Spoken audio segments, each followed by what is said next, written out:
Here are 5 things I wish I knew before studying engineering. Last ones are really important, so make sure you watch it without skipping, and let's get into the video. But before that, only 10% of you who watch my videos are actually subscribed, so if you like this video and if you want to see more videos like this, hit that subscribe button, and let's start. So let me introduce myself. I'm a third year biomedical engineering student at İzmir Katip Çelebi University in Turkey. I don't know which one you prefer. And in this video, I'm going to be talking about my experiences as an engineering student and the tips and tricks that I learned. My number one tip would be try getting closer with professors and your lecturers. Try to participate to lectures more by frequently asking and answering questions. That's going to show the professor that you're really interested with the subject and the topic, and it will make sure that they won't forget your name, that's for sure. But no joke, getting close to professors is going to have so much benefits for you in the future. For example, they can help you find an internship, they can help you make a project, they can give you project ideas, suggestions, they can guide you in the correct paths, they can teach you stuff. There's so much benefits to getting closer with a professor, it's unbelievable. And a lot of people, including me, missed out on this opportunity when I was just starting the university.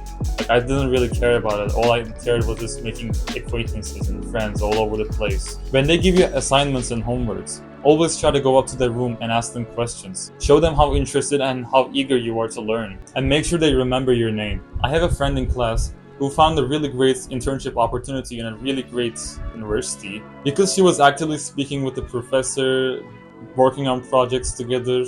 Professor recommended him to one of his acquaintances for her to study all the way in another university. And that's why it was a golden opportunity for her. And it can be a golden opportunity for you too if you show a keen interest in learning to your professor. Make sure you watch up until the end of this video so you don't miss out on these next ones. Also, talking about professors, here's the next one. Professors have big ego. If you've never been to a university before, this might be a little hard to understand for you, but some professors have ego. Really high ego. They put themselves at the top and you at the bottom, and the student always has to listen to the professor when he talks. It's the same way that you can't make any mistakes in an exam or you're immediately going to fail. There's no in between, there's either 1 or 0. So either you pass or you fail. Unfortunately, it is true that some of the professors in the university are like this. I mean, I can't judge their decisions, they're professors after all. Not after they explain the results of the exams, that is. Because by that time, we don't really like our professors. Well, some of them we don't. So let me give you an example on my experience with a professor.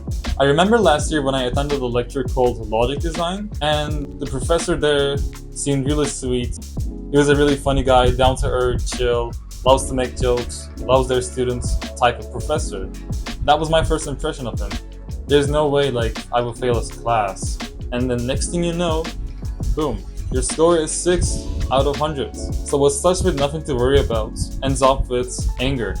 And that anger turns into a fear that you will never be able to pass this lecture. And it just goes on and on and on and on and on and on. Okay. Remember when I said getting along with professors and participating in the class as much as possible is the best thing to do? It really is. It really helps in a situation like this, especially when professors are really harsh when they're trying to give you points in your exam. So my advice would be never get into an argument with a professor who you think has a really big ego. And always try to attend their lectures and never think too highly of yourself. Because you're gonna meet the inevitable truth. You know what they say, reality is often disappointing. That's exactly what it is in universities. So my point is, some professors have really high ego. So just worship them and move on. Okay, for this one, maybe some of you are familiar with this from your high school, but it's group working. Study group is super important in universities. I remember at first year I had no idea what I was doing in the library. I was just staring at the computer in the library and the computer was staring at me back, and I wasn't really understanding anything, and the learning process was really slow and painful because no one was really around me. But second year I took note of that and joined the study group, which significantly boosted my results and my productivity of learning. Because when you have similar people around you that want to do the same stuff, that want to work on the same stuff, that want to get the best scores like you, there's obviously going to be friendly competition, which is going to boost you to study more, and thereby is going to enable you to get better results on exams. I mean, I don't want to compare, but you can probably see that studying with a group is more efficient than studying alone. So talking to people, interacting with people is really important and really crucial for you to get better grades. Okay, you come this far without skipping the video once. So let me give you a little tip. When you want to create a study group, if you can include people who are taking the class again, that have more experience in the class and more experience with the style of the exam, is going to be really, really important. I remember when I was trying to study for the anatomy and physiology exam, yes, biomedical engineering does have anatomy and physiology lectures. I remember my friends, they were trying to pass this exam for the last 3 years or 2 years of their lives. They had way more experience than I did, and they guided me through the whole studying process because it was a really difficult exam. So with their help, I was able to pass the exam on my first year, which is a successful achievement in my book, because it's not easy. Number 4, networking. Try to join clubs or activities where you can meet new people with the same interests as you. Join a community, build projects with them, go to seminars. Try engaging with people as much as possible to learn more about your job, what you're going to do, what engineering really is. There's so much benefits of doing this, and I remember in my first year I did none of this. I wish I did, because the most amount of free time you're going to have is on your first year. In your third year, second year, fourth year, it's going to be significantly harder for you to find spare time to do these things. So you should do them as early as possible to get to know more about the job that you're going to make in the future, or engineering as a whole. And lastly, number 5, have department-related goals. I am a biomedical engineering student, and I remember when I was the first year, my goal was completely irrelevant from engineering as a whole. I was starting my first e-commerce brand, and I had an online brand for women's sunglasses. In fact, let me show you. Please don't fall. These are what I've been doing in my first year. Oh man, these are heavy. Or I'm too weak. Probably the second one. So as you can see, I have a lot of sunglasses that are unsold that stayed with me. I was buying from retailers for really cheap amounts of money and really large amounts of products. For example, there's about 100 sunglasses with me here today. I would buy them, I would create a website from Shopify, and I would make Facebook and TikTok ads and try to sell women's sunglasses. And I remember at first year, my goal wasn't to become an engineer. It was to become a successful businessman and retire my family, as all people want. My family would say to me, "Oh, you're spending your time for nothing. You're wasting your time for no reason. Study engineering instead of doing this, whatever bullcrap this is." I created an Instagram account for my sunglasses too. It was going great. I was talking to influencers and paying them to review my products, and I learned how to make Facebook ads. I was really researching, and I was really putting in my time and my effort. So this project didn't work for a couple of months. I was making literally no sales. There was a lot of engagement in my account. A lot of people were asking me prices, but nobody was buying it. And I wasn't making any sales, so that's why I had to abandon the project, get back to work in engineering, and wake up to reality, because this was not going to pay for the bread. So guess what I did? Go back to engineering? Nah.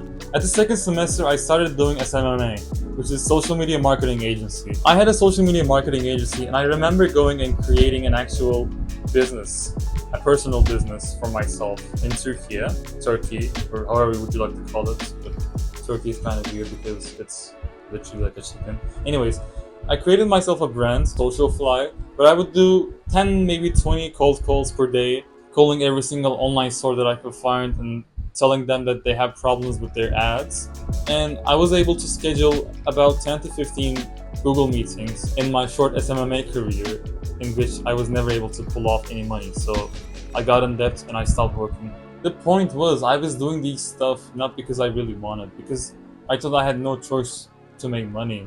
I thought I could just work 12 hours a day, 13 hours a day, and give my all. I could make $1,000 a month, maybe $2,000 a month, maybe $500 a month. But I thought I could have a starting point, but that was never really possible. I was believing the gurus of the social media who were telling me to do dropshipping, create an SMMA business, do copywriting, do affiliate marketing, do TikTok marketing, blah blah blah. And the list just goes on. And I tried every single one of them and failed in every single one of them. Well, was it a waste of time? Arguable. Was it a waste of money? Definitely. But I definitely learned that I should not chase these kind of dreams when I'm trying to become an engineer. I learned that there are priorities in life, and if I really want to graduate, if I really want to become a great engineer in the future, I should drop this stuff and I should leave room for studying engineering, doing the actual thing that I want to do. But at the first year, like I said, because of these social media gurus, I felt like engineering wasn't my strong suit, nor that I wanted to do engineering. But my failure has since opened my eyes about this topic, and I don't intend to get into it in anytime soon. I don't know, anything can change. But even though if I wanted to get into it, I will definitely still put engineering at the highest place I can, because it is my priority as an engineering student that I should focus on my lessons and I should try my best to graduate. Because if I don't, then there's a possibility of not being able to do neither of them. Have you ever heard the term jack of all trades but master of none? That was exactly what was happening to me in my first year. But second year, I was thinking more as an adult instead of a kid because I turned 19. And I actually started hanging out with people in engineering. At second year, now I started really focusing on engineering. So my point is, I have no problem with side hustles, but the moment they overtake your primary objective, which is to graduate, they become danger to you.